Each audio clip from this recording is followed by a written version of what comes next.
Welcome to Watch Mojo, and today we're counting down our picks for the top 10 worst games of 2022 so far. Buff your allies. Engage the enemy, or corrupt and steal his power for yourself. For this list, we're taking a look at the worst games that launched during the first half of 2022. Did you play any of these disappointing games? Let us know down in the comments. Number 10, Sonic Origins.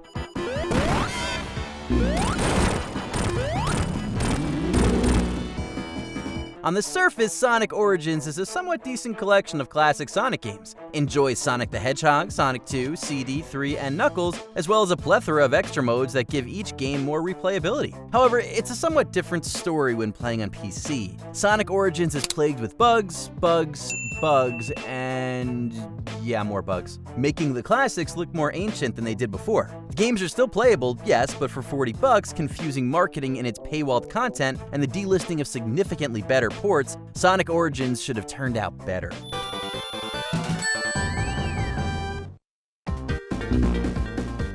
Number 9, Nintendo Switch Sports.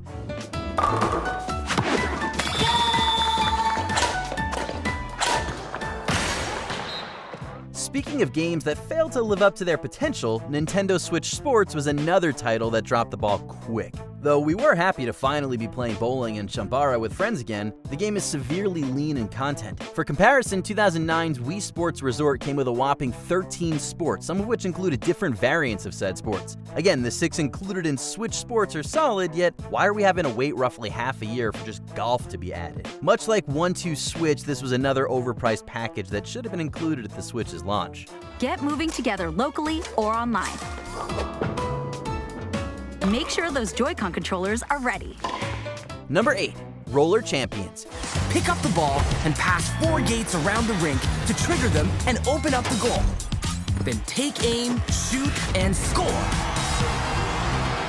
Ubisoft has been struggling the last few years in finding their own big bang in the live service market, and Roller Champions is another failed attempt to add to the conglomerate's already extensive graveyard. We'll admit that there is potential in the game. The mechanics and controls are refined, and the level design is up to par. Unfortunately, the gameplay gets monotonous rather quickly, and the character customization fails to leave any room for player expression. Those are pretty significant problems for an online multiplayer game to have, and with competitors like Fortnite, Knockout City, and Call of Duty Warzone going above and beyond with their offerings, I'm not so sure if there's any room for Roller Champions. Now go get him, champion. And whenever you hit the rink, keep one thing in mind. You've got what it takes to roll up to glory. Number 7, KO the Kangaroo.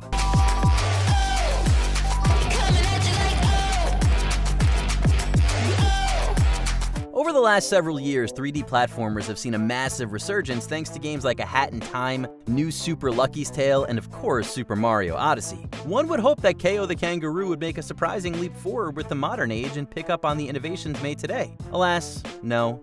In addition to technical problems, KO the Kangaroo came with an extremely short campaign, awful writing and voice acting, and failed to implement anything interesting in its level design. And it's pretty upsetting to see a game about a boxing kangaroo come up with such a bare-bones combat system.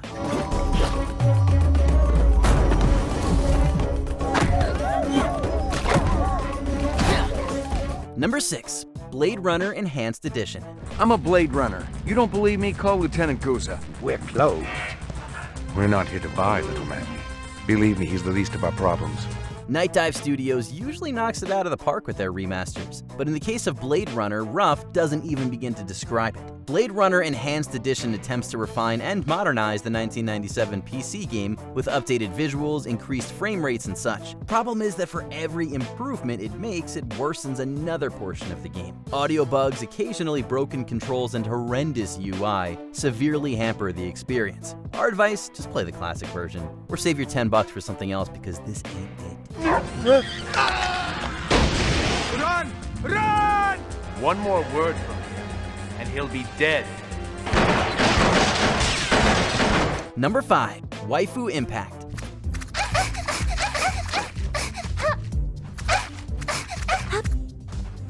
We're no stranger to lazy games with lazy titles that flaunt anime girls in their lazy, skimpy attire. Somehow, Waifu Impact takes that laziness to a level we haven't seen since the days of digital homicide. Run around an empty island as an anime girl in a bikini spraying water at other anime girls in bikinis while collecting gold stars and unlocking lewd pictures of your anime girl in a bikini. And that's really all there is. There's no endgame, there's no real reward, there isn't even a story. You're just plopped onto a generic island and forced to collect awful artwork while listening to painfully monotonous music. Take it from the writer of this video who suffered through the entire game twice just for the platinum trophy.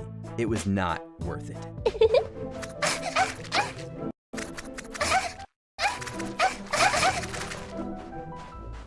Number 4. Diablo Immortal.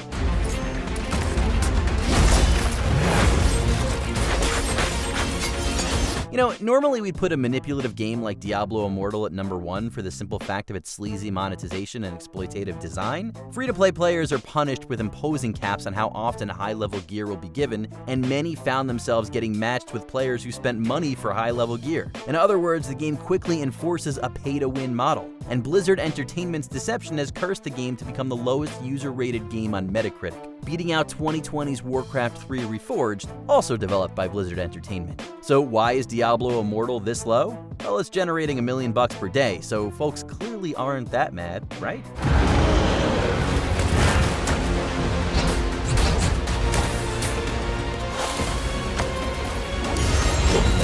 Number 3. Gran Turismo 7.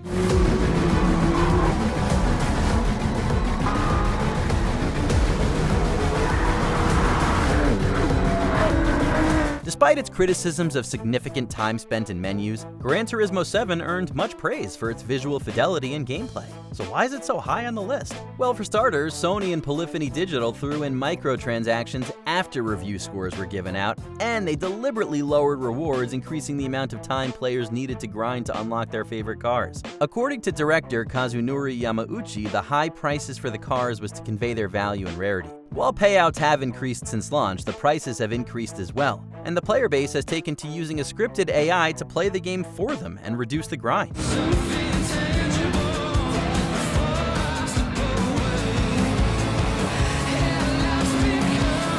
Number 2. Babylon's Fall. If you are surrounded, use the spectral attack, and then launch your enemy into the air.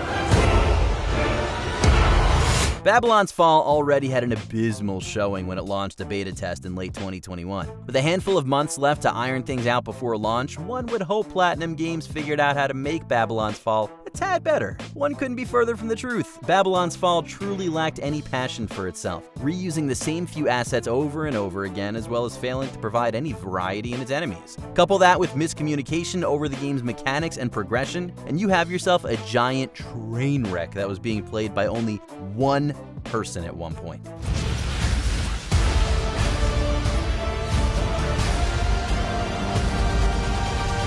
Before we continue, be sure to subscribe to our channel and ring the bell to get notified about our latest videos. You have the option to be notified for occasional videos or all of them. If you're on your phone, make sure you go into your settings and switch on notifications. Number 1. Crossfire X. Stakes higher, taking what's ours. Time to pay pipe, just to add another brick to the empire. The absolute worst thing you can do to your game is aim for sheer mediocrity. That is what Crossfire X can be described as, mediocre. While it attempts to copy Counter-Strike in terms of gameplay and format, it forgets to copy everything that made Valve's tactical shooter so great. The controls are abysmal, the characters and story are utterly forgettable, the game runs worse than a potato, and the overall presentation screams generic. With the single player developed by Remedy Entertainment, we were hoping there would be some redeeming qualities here, and yet here we are. We're curious to see if something else will overthrow it come the end of the year.